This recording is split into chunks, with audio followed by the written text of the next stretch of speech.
Bismillahirrahmanirrahim. Assalamualaikum warahmatullahi wabarakatuh. Selamat datang di Irfan Hikmatiar Channel. Di video ini kita akan membahas mengenai seleksi tambahan yang ada pada seleksi CPNS atau P3K Kementerian Pertahanan.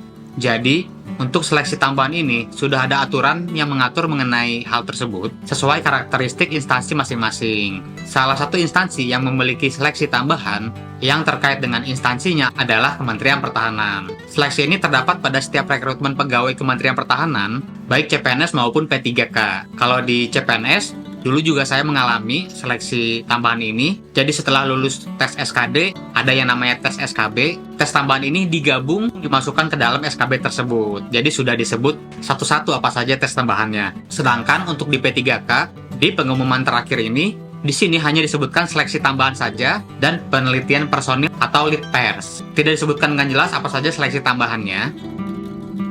Berdasarkan Peraturan Menteri Pertahanan tentang pengadaan P3K, ada seleksi kompetensi teknis, kompetensi manajerial, kompetensi sosiokultural, wawancara, dan yang akan kita bahas adalah seleksi tambahan. Dan berdasarkan Permenhan tentang pengadaan P3K, dilaksanakan tes tambahan berupa tes kesegaran jasmani, berupa lari 2.400 meter, untuk mengetahui bagaimana body fitness dari para pelamar.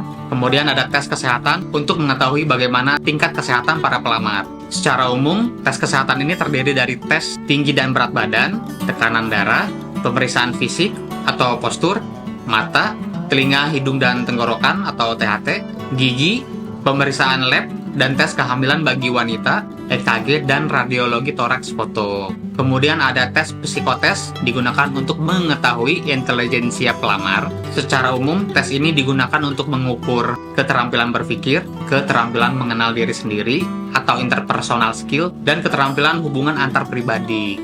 Kemudian selanjutnya ada tes penelitian personil.